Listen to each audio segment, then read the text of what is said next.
बिस्मिल्लाहिर्रहमानिर्रहीम। अस्सलाम वालेकुम students, I am Zainab Fatima, your science teacher. हम पढ़ रहे थे यूनिट नंबर 11 द एनवायरनमेंट, और हमने अब तक ये पढ़ा कि एनवायरनमेंट के कौन कौन से कंपोनेंट्स होते हैं, वो आपस में इंटरैक्ट किस तरह से करते हैं और इकोसिस्टम क्या होता है। इसके बाद हमने हैबिटेट और एडेप्टेशन की टर्म्स को डिस्कस किया। आज हम एक और इंटरेस्टिंग टॉपिक की तरफ जा रहे हैं, तो आइए शुरू करते हैं। So our topic is Where do living organisms get energy from? Living organisms अपनी एनर्जी कहाँ से लेते हैं? आपको ये बात तो पता है कि हमें एनर्जी मिलती है खाने से। अब ये खाना लिविंग ऑर्गेनिजम्स को किधर से मिलता है, आइए देखते हैं। Green plants make their own food by photosynthesis. जितने भी ग्रीन प्लांट्स हैं वो अपना खाना खुद बनाते हैं by the process of photosynthesis.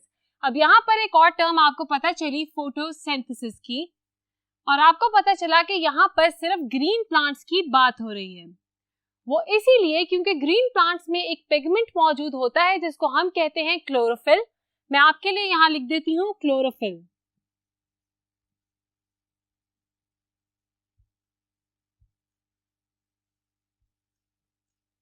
Chlorophyll एक ऐसा पिगमेंट है जिसकी वजह से हमारे प्लांट्स को ग्रीन कलर मिलता है।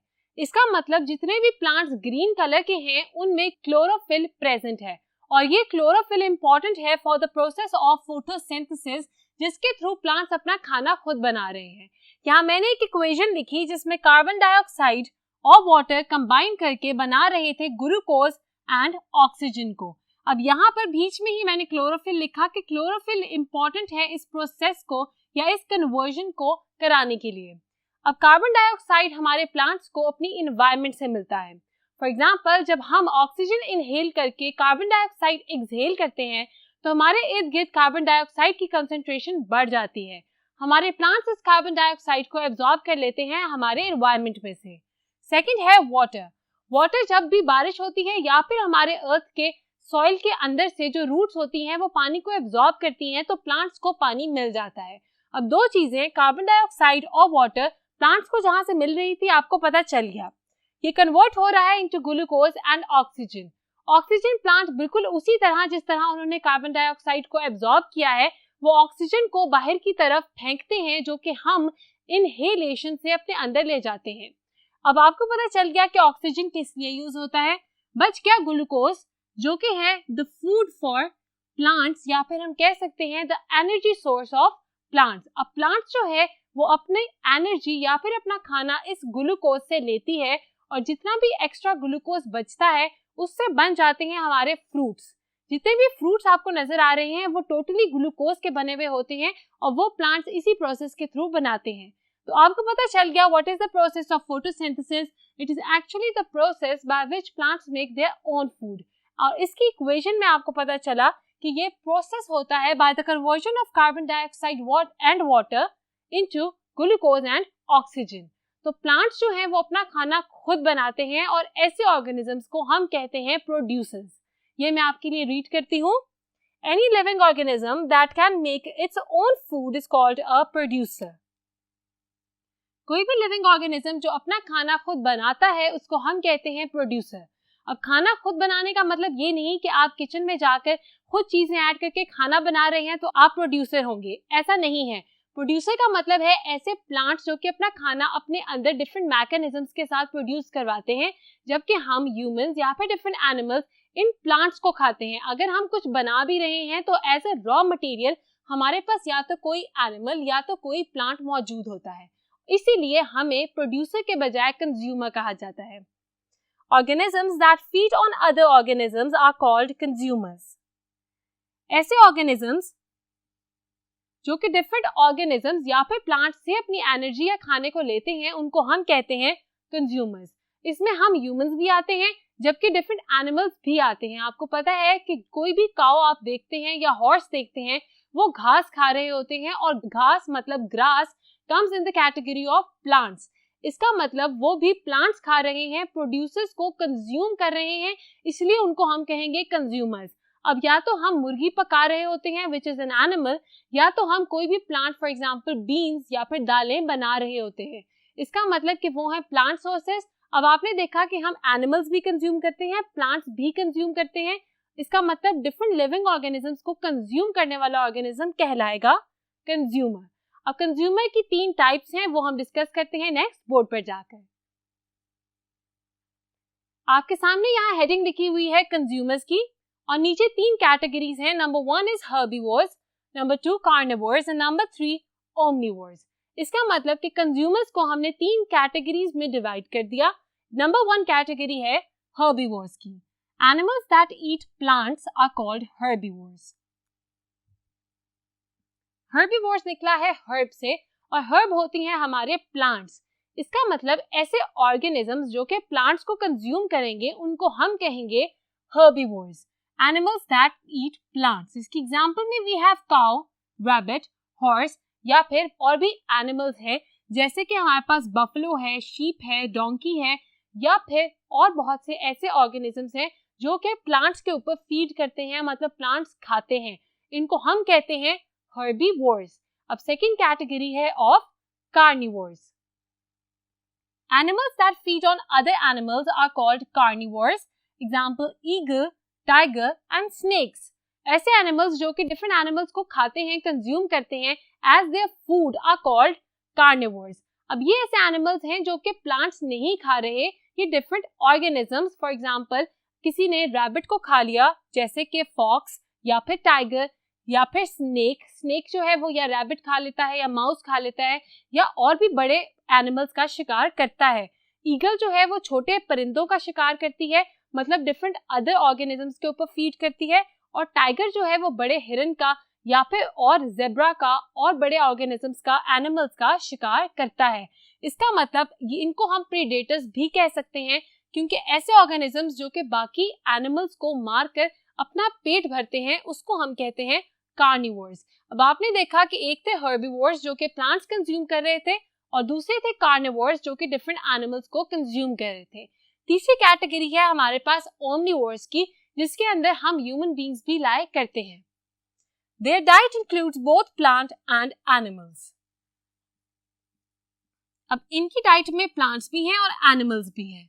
आपने देखा कि हम अनाज भी खाते हैं, हम चावल भी खाते हैं, हम दाल भी खाते हैं जो कि आती है under the category of plants, जबकि हम मुर्गी और बकरे जैसी चीजें भी कंज्यूम करते हैं बीफ, मटन की सूरत में, और इसीलिए हम कहेंगे कि वी आल्सो कंज्यूम एनिमल्स।